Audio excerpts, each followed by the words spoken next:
"You may have her," said the man who was selling her, "but the money on the table first, your grace, if you please. I have been disappointed before." Ambrose laid £420 in notes on the vestry table of a cold country church, and Mr. Paget of Trewin Mill counted it twice, while his niece stood by the door in a borrowed bonnet. And that was how the Duke of Hollingworth came to be married. She did not weep during the service. That was the first thing he noticed about Honora Trewin, that she said her responses in a low, clear, unhurried voice, as though she had thought about each of them beforehand, and that when the rector came to the part about better and worse, she looked at Ambrose's scarred left hand rather than at his face, and did not flinch from it. The second thing he noticed was that she had a bruise on her wrist, half hidden by a glove that did not fit her, and that Paget had put it there, and that if Ambrose said so aloud in the vestry, he would knock the man down and be in the county paper by Friday. "Is that all?" said Honora, when the register was signed. "That is all," said Ambrose. "There is a carriage." "He said you were mad," she said, as they came out into the churchyard, past 12 people who had come only to look. "He said you were 40 and mad, and that you kept a house full of dying men on your land and walked the moor at night talking to yourself, and that no woman in the county would have you, and that this was the best I could hope for." "I am 36, said Ambrose. "The rest is broadly accurate." Hollingworth stood high on the edge of the moor, grey and plain and far too large, and he took her into it and gave her the whole of the east wing, a bedchamber, a sitting-room, a maid of her own, and a key. "The door at the end of your passage is bolted on your side," he said. "You are the Duchess of Hollingworth, and there is nothing in it beyond the name unless you should ever wish there to be, and I do not expect that you will. You are 24 years old, and you have been sold in a vestry by your mother's brother. I am aware of what that is worth." Honora stood in the middle of the carpet and looked at him. "Then why," she said, "did you pay £420? "Because he had promised you to Sowerby of Cadge Hall," said Ambrose, "and I would not see a dog go to Sowerby of Cadge Hall. Good night, madam. Breakfast is at 8 and nobody keeps it."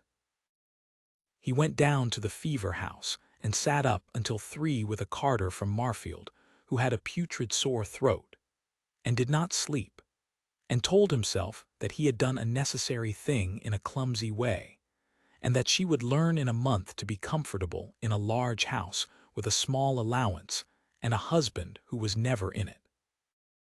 She found the fever house on the 4th day. It stood a quarter of a mile from the great house at the bottom of the paddock, a long, low building of good stone with lime-washed walls, 12 beds, windows on both sides that opened, a stove, a well of its own, and a wooden fence. Ambrose had built it 7 years before with his own money, and had been called a lunatic for it from 3 pulpits. He came up from the well, and found the Duchess of Hollingworth standing inside the fence in her second-best gown, reading the board that hung by the door. "Get out of there," he said, and heard how it came out and was sorry. "There is a list of names on the wall," said Honora. 61, and against 52 of them the word recovered. 53. "Get out of the fence, madam. There is a man in the end bed with a putrid fever, and you have no business within 50 yards of him." "I am an apothecary's daughter," said Honora Trewin. "My father kept the shop at Marfield until I was 17, and I made up his powders and read his day book and sat with his patients, and when he died my uncle sold the shop and put me in his counting-house at no wages at all. I have had the scarlet fever and the measles, and I have nursed both, and I have never in my life seen a place like this one." She turned round, and her eyes were shining in a way that alarmed him considerably. "Why do they say you are mad? This is the cleanest building in the county." Ambrose stood with a bucket in his hand, and found that he had nothing at all to say. She had the whole of it out of him within a week, in pieces, mostly at breakfast, which she attended punctually and would not let him leave. He had had a sister. Aurelie had been 17 and he 21, and she had taken a fever in the spring, and 3 physicians had attended her, the best in the north, at a guinea a visit. And they had shut the windows and drawn the curtains and heaped the bed and bled her, twice on the 4th day, and she had died on the 6th, and Ambrose had held the basin. I went to Edinburgh in the autumn, he said. I did not tell my father until I had been there a year. A duke's son does not walk the wards, it is a trade, and a low one. He never spoke to me again on the subject, and he died believing I had lost my reason, and there is a whole generation in this county who learned from him that the young lord was wanting. He turned his cup round. I have 12 beds and a fence and a well. I do not bleed fever cases. I open the windows, I keep them apart from the well. I burn the straw, and I wash my hands, the walls, the linen, everything, with soap and lime, and the parish thinks the washing the maddest part of it, because they have decided the sickness comes out of the air by God's will and cannot be washed away. And the scar, said Honora. Quicklime 4 years ago, my own carelessness. He looked at his hand. It answers very well as evidence of insanity. I have stopped explaining it. You walk the moor at night. I sleep badly, said Ambrose, and it is quiet, and there is nobody on it to be afraid of me. Honora put down her cup. I should like to work in the fever house, she said. He refused. He refused for 11 days, in increasingly poor arguments, and she demolished each of them at breakfast. And on the 12th day she was in the fever house before him at 6 in the morning, with her sleeves pinned back, making up a saline draft from his own copy of the Pharmacopoeia, correctly, to the dram. After that they worked together, and it was the happiest autumn of his life, and he knew it while it was happening, which is a rare thing. She was quicker than he was with the sick who were frightened. He could set a bone and follow a fever hour by hour and write a case note that a professor would have approved, but he had never learned how to sit down on the edge of a bed and be ordinary. She had. She learned every man's parish and every woman's family. She sang unmusically when she was scrubbing. She invented a screen of stretched linen so that the end bed could be shut off from the rest, and Ambrose sat looking at it for a long while and then said, "That is better than anything I have thought of in 7 years." And she went pink to the ears and told him not to be absurd. And in November, the parish came up the paddock with torches. There were perhaps 40 of them, farm men, 2 shopkeepers, and at the head of them Mr. Sowerby of Cadge Hall, who was a magistrate, and the curate, who was young and frightened. A carter had died in the end bed. Word had gone round Marfield that the Duke's plague house had killed him and would kill them all, and that the fence held the sickness in until it got out. Ambrose came out of the door in his shirt sleeves and stood in front of it. "Burn a building with 3 sick men in it," he said, "and you will be hanged for it, every one of you, and Mr. Sowerby will swear the warrant to save his own neck. Go home." "Stand aside, Hollingworth," said Sowerby. "You are known for what you are." And then Honora came out and stood beside him, a duchess in a sacking apron with her hair coming down, and said, in that low, clear voice, "Sam Weeks, your mother had the quinsy in June, and she is at home tonight because his grace sat up with her for 2 nights in this building. Tom Ryle, that is your brother in the 2nd bed. He is mending. Are you come to burn him?" The torches did not go out all at once, but they went out. The fever came to Marfield in February, and it came in earnest. It began in the wool mill, in the carding room where 60 people worked shoulder to shoulder, and within 9 days there were 140 cases in a town of 1100. The physician at Marfield bled the first 30 and then took a chill and went to his sister at Harrogate. The curate held 2 funerals in a day, and then a third. Ambrose had 12 beds. "Open the house," said Honora. "It is a ducal seat."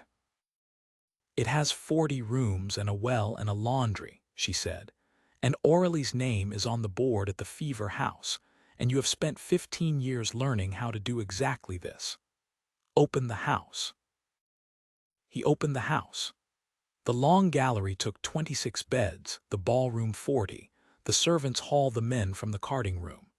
He had the tapestries taken down and the windows unsealed, and the great fires kept in day and night, and he sent his own carriage to Leeds 3 times for lime, soap, vinegar, bark, and wine. He wrote out his rules in a clear hand and had them nailed at every door. Hands washed and re-washed, linen boiled, the sick kept apart from the well, no bleeding, no closed windows, water from the upper well only. The county gentry, on being asked to subscribe, discovered pressing business elsewhere. 14 women from Marfield walked up the hill and asked the Duchess what wanted doing. For 5 weeks Ambrose slept in a chair when he slept. He lost 11 patients, and he could name all 11 40 years later. He did not lose the 89 from the carding room, nor the mill overseer, nor the curate, who took it in the 3rd week, and was nursed in the blue bedchamber by the Duchess of Hollingworth, and woke to find her reading his own sermon back to him with commentary. And on the last day of March, when the new cases had dwindled to 2 and the worst of it was plainly over, Honora sat down on the bottom step of the great staircase and said, "I am so tired, Ambrose," and could not get up again. He carried her himself. He knew what it was before he had her at the top of the stairs, because he had been watching for it in her for 5 weeks the way a man watches a rising river. He put her in her own bed in the east wing, and he sent for the 2 soundest nurses in the house, and then he sent them away again, because there was nothing they could do that he was willing to leave to anybody. She was very ill for 9 days. Ambrose kept the window open 2 inches and the fire small. He sponged her with vinegar and water every 2nd hour. He got wine and bark into her when she could swallow and thin barley water when she could not, and he sat in a hard chair through the 2nd night and the 3rd and the 6th. And on the 6th, when her pulse ran up to 130, and the flush went from her cheeks to a color he had seen once before in a room with the curtains drawn, the Duke of Hollingworth, who had not prayed in 15 years, put his forehead down on the edge of the mattress and prayed like a boy. "Do not," he said, "Honora, do not do this. You have made me a fool of myself in front of a mob, and you have mended my fever house, and you have called me by my name at breakfast for 6 months, and I have not once had the courage to tell you what it did to me. Stay, stay, and I will tell you every morning for 40 years. On the 9th day the fever broke. She woke in the early afternoon and looked at the 2 inches of open window, and then at him, unshaved, in the same shirt, in a chair pulled so close that his knees were against the bed frame, and said, in the ghost of that clear voice, "You did not bleed me." "I did not bleed you," said Ambrose. "Good," said Honora, and slept again, and he sat and shook for a quarter of an hour like a man who has set down a great weight. She mended slowly through April. He read to her badly. He brought her the casebook and let her rule the columns, because she was intolerable when idle. And on a warm, still evening at the end of the month, with the window open onto the moor, he told her the last thing he had not told her. "I did not buy you from Paget to keep you from Sowerby," he said. "That is true, but it is not the whole truth, and I have let you believe it for 8 months, because the whole truth was not decent to say to a woman who had been sold." He kept his eyes on the window.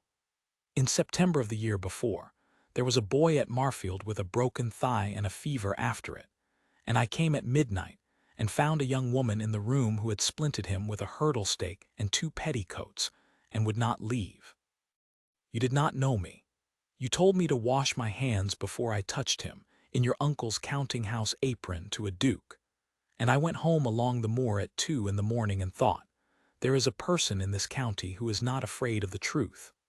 When Paget's note came to me in the spring, offering his niece about like a heifer, I ought to have gone to law for you.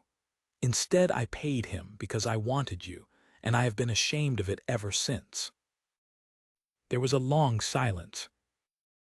"Ambrose," said Honora, "look at me." He looked. "On the 6th night," she said, "I heard you, not all of it, enough." Her hand came out from under the coverlet toward him, thin and unsteady. "Say it now when I am awake, and then never call yourself ashamed in my hearing again." "I love you," said the Duke of Hollingworth. "I have loved you since you told me to wash my hands." "Then take the bolt off that door," said Honora Trewin, "for I have not used it since Michaelmas, and it is the one useless thing in this whole house."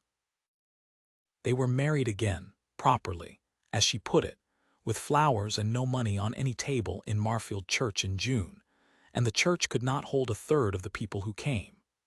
The mill hands walked up in their best.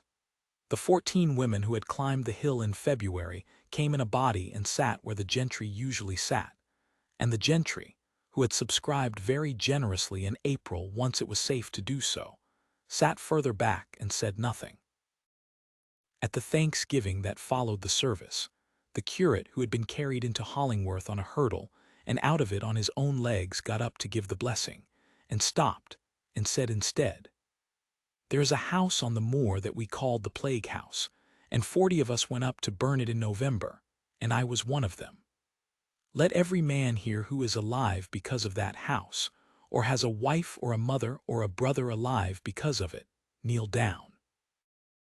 Ambrose stood at the chancel step with his wife's hand in his, and watched a whole parish go down on its knees, 800 people, the miller, the magistrate's own household, the men from the carding room, and Sowerby of Cadge Hall in the third pew, who knelt last and reddest of all, and could not see the far end of the church for a while.